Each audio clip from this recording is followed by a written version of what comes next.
Türkiye İşbirliği ve Koordinasyon Ajansı TİKA, başkent Bişkek'te bulunan Umut Nadejda Çocuk Rehabilitasyon Merkezi'ne bağlı Andrei grubunun barınma evinin tadilatı ve tefrişatı projesini hayata geçirmiştir. Bu proje kapsamında binalarının tadilatı yapılmış ve bu merkezin bakımında bulunan engelli çocukların yaşam koşullarının iyileştirilmesine yönelik gerekli mobilyalar sağlanmıştır. Onarılmış merkezin açılış töreni bugün Türkiye Cumhuriyeti Bişkek Büyükelçisi'nin eşi Vasiliki Fırat ve TİKA Bişkek Koordinatörü Ali Muslu'nun katılımıyla yapıldı. Bu proje sosyal alanda Türk İşbirliği ve Koordinasyon Ajansı'nın TİKA'nın hibe projelerinden birisidir ve Türk halkının Kırgız halkına hediyesidir.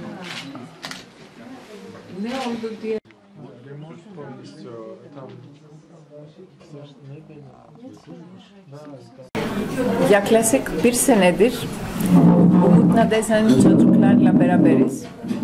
Onlar artık bizim aile sayıyor. Biz ilk günden beri kalbimize girdi. Bizim büyükelçilik diplomatlar yaklaşık 10 senedir buraya yardım ediyorlar.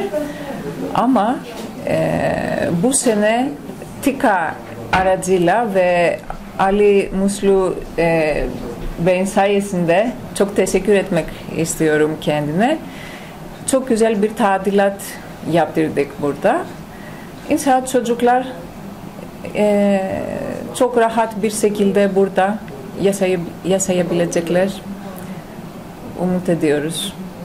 Bugün burada Umut Nadejda adlı bir engelli merkezinin, rehabilitasyon merkezinin açılışını yapıyoruz. Sayın Büyükelçimizin eşleri hanımefendi Vasit Hanım'la beraber ve Büyükelçiliğimizde çalışan müşavirlerin eşleriyle birlikte bugün buradayız. Malumunuz 3 Aralık Dünya Engelliler Günü. Bu vesileyle bugün burayı açmayı arzu ettik.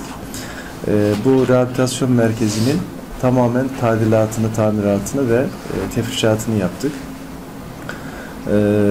Biliyorsunuz hem dünyada hem Türkiye'de hem de Kırgızistan'da engellilere yönelik hem TİKA olarak hem de bulunduğumuz ülkelerde birçok program, organizasyon yapılmakta.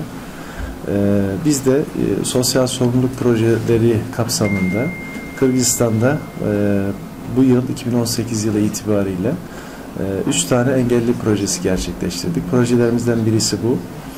Burada 15 engelli rehabilite ediliyor. Bunların kaldığı şartlar son derece yetersizdi. Biz yaptığımız tamirat ve tefrişatla onların yaşam şartlarını biraz daha iyileştirmeye çalıştık. Bunun dışında bu yıl engellilere yönelik yine projelerimizden birisi tekerlekli sandalye dağıtım projemiz vardı. 100 engelliye tekerlekli sandalye dağıttık. Bunun dışında yine daha yeni bitti henüz. Varansovka diye bir yerleşim yeri var. Orada da balneoloji ve restoratif araştırma enstitüsü var. Orada da yine 45-50 engelliye hizmet eden bir bölümün tadilatını ve tefrişatını yapıyoruz. O da inşallah bugünlerde tamamlanacak. Böylelikle bizler Türkiye'nin, Türk halkının desteğini Kırgız halkına ulaştırmış oluyoruz. Bundan dolayı son derece mutluyuz. İnşallah önümüzdeki dönemde de buna benzer yine projeler gerçekleştirmeyi ümit ediyoruz. Bu evin hayırlı uğurlu olmasını diliyoruz. İnşallah Kırgız kardeşlerimiz buradan en iyi şekilde istifade ederler. Я руководитель этой группы, круглосуточной группы Андрей Шиховцова Раиса Ивановна. Выражаю вам огромную благодарность за вашу помощь от своего имени, от имени нашего центра и от имени наших детей. Вы очень нам помогли. Мы безмерно вам благодарны. У нас тепло, чисто, красиво. Благодаря вашей помощи.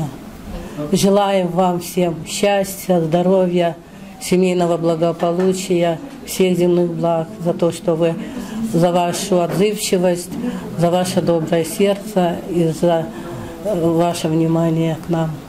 Меня зовут Асель, я являюсь координатором Центра «Умит Надежда». Нашему центру скоро будет 30 лет, как мы работаем с особыми детьми. У нас в центре около 70 детей.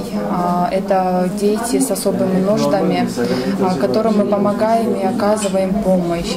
Сегодня очень хорошее событие.